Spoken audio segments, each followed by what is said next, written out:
So hello guys, आज मैं फिर से बात करने वाला हूँ अपने मिर्जापुर सीजन 3 के बारे में। तो मैं बात करने वाला हूँ अपने मिर्जापुर सीजन 3 के व्हाट द फक मूवमेंट्स के बारे में, जिनको देख के हम सब हिल गए थे। तो जैसा कि मैं पार्ट 2 में पार्ट 1 में कवर कर चुका हूँ, तो ये है उसका लास्ट पार्ट जिसमें मैं कवर करने वाला हूँ अपने कोई भी 6 मूवमेंट्स। सबसे पहले सीन आता है अपने शत्रुघ्न और अपनी सलोनी भाभी का फाइनली सेक्स देखने को मिल गया। तो जैसा कि हमने सीजन 2 में इतना ज्यादा वेट किया था कि भाई अब होगा पर उसका बड़ा भाई बीच में आ जाता था। फिर उसके बाद शत्रुघ्न ने अपने बड़े भाई के साथ कपड़े पहनने लगे, उस वजह से नहीं। पर फिर सीजन 3 में भी बहुत बार शत्रुघ्न ने ऐसे मना किया, पीछे हटा। बट एक टाइम के बाद भाई वो बंदा कहता है कि नहीं, अब से मैं अपने बड़े भाई वाली जिंदगी जीऊंगा।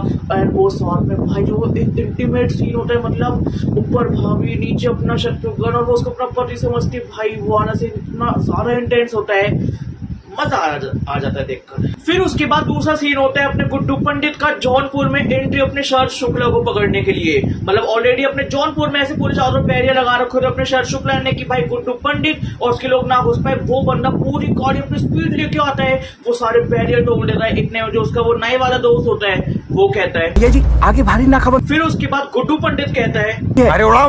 और इसी अग्रेशन के साथ सारे बैरियर तोड़ने के बाद अपना गुड्डू पंडित घुस जाता है जौनपुर में। जैसे भी अपनी कार से बाहर आता है, जो उसका वो बीजीएम बजता है, सामने खड़ा होता है अपना शरद शुक्ला। इधर से शरद शुक्ला के गुंडे, इधर से अपने गुड्डू पंडित के गुंडे, उन दोनों का फेस ऑफ होता है। फिर उसके बाद शरद शुक्ला को लगता है कि वो अपने पंकज त्रिपाठी के लिए यानी अपने कालीन भैया के लिए आता है, तो वो गुड्डू से पूछता है बिना इन्फॉर्मेशन ताऊ जी को खोजने चले आए। तो फिर गुड्डू पंडित थोड़ा कंफ्यूज होता है और उसके बाद कहता है आपके आदरणीय ताऊ जी गए गोलू का। देखो ये वाला सीन मिर्जापुर का वन ऑफ द वो सीन था जिनको देख के मुझे सरकास्टिक वाली ऐसी है कि ओ क्या ही बोल गया ये। तो ये वाला सीन मुझे बहुत अच्छा लगा था। फिर उसके बाद तीसरा सीन आता है अपने गुड्डू पंडित अपनी जब कार और अपने पूरे हथौड़ा लेके आ जाता है अपना त्रिपाठी चौक, जहाँ पे लेके से अनंत त्रिपाठी, अपने पंकज त्रिपाठी यानी अपने कालीन भैया, मुन्ना त्रिपाठी, लाइक उनके पूरे से जनरेशन का होता है कि भाई ये त्रिपाठियों का चौक है, यहाँ पे हम राज करते थे, करते हैं और करते रहेंगे।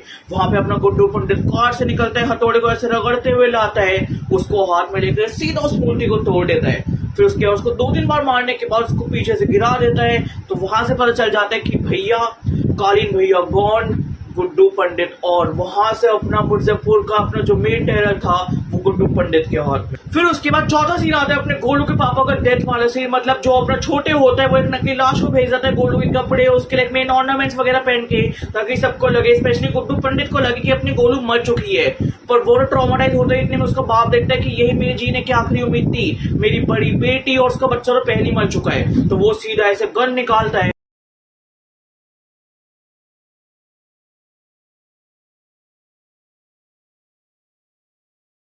फिर उसके बाद अपना 5वां सीन आता है जब पूरी दुनिया से थक हार के अपना गुड्डू पंडित चला जाता है अपने माँ और बहन के पास कि भाई तुम्हें मेरा सहारा हो, मुझे कुछ ना कुछ तो करना है, तुम्हारे अलावा मेरा कोई नहीं बचा।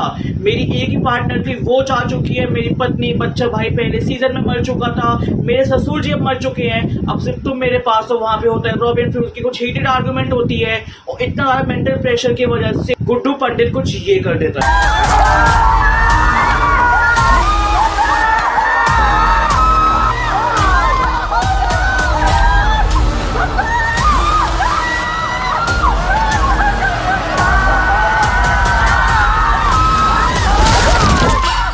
मैं पता है कसम से इस वाले सीन को व्हाट द फक मोमेंट में नहीं, मैं इसको ट्रॉमाटाइज वाले मोमेंट में डालना चाहूंगा कि भाई इतना ज्यादा खतरनाक होता है कि भाई आंख नहीं देखी जाती। देखो मेरी पता है 4 आंखें है, क्योंकि मेरी ना जो मेन आंख है बहुत ज्यादा वीक है। तो जब मैं उसको देख के मैंने फील किया भाई, मतलब पूरा से घुसा के भाई पूरा अंदर कर देता, वो वहीं पे मर जाता है। इवन दो जो अपना गुड्डू पंडित को उसकी बात करो चेहरा दिखाते हैं, जो उसकी वो हालत दिखाते हैं, उससे हम आइडिया लगा सकते हैं। फिर उसके बाद अपना छठा सीन होता है अपने मकबूल की एंट्री। मतलब जब अपने कालीन भैया वापसी आ चुके हैं तो अपनी बीना और जिसकी नौकरानी होती है वो चले जाते हैं अपने मकबूल के पास कि भाई तुम वापसी आओ। अब क्यों आओ क्या है वो नहीं बताया, पर मकबूल की एंट्री हो जाती है। एंड भाई वो एंट्री देख के कसम से मजा आ जाता। हाँ मुझे पता था मैं उस सीन का बेटा जो मैंने अभी तक बोला ही नहीं, अपने सीजन 3 के बिल्कुल लास्ट वाला शॉट यानी अपने कालीन भैया की एंट्री। तो अपना 7 मोमेंट वही होता है जब अपने कालीन भैया एंट्री करते हैं, अपने जो वो बैठक चल रही होती है अपने पूर्वांचल की, अपने पूरा बहुत पश्चिम की। तो वहां पे सारे पहले से अपने बाहुबली बैठे होते हैं और एकदम से अपने कालीन भैया एंट्री लेते हैं, लाइक वैसी एंट्री ले रहे हैं, हर कोई उनके पैर छू रहा है। फिर उसके बाद अपने कालीन भैया वहां पे कहते हैं तो मिलिए, अब से है मिर्जापुर का ये नया किंग जो होंगे अपने शरद शुक्ला।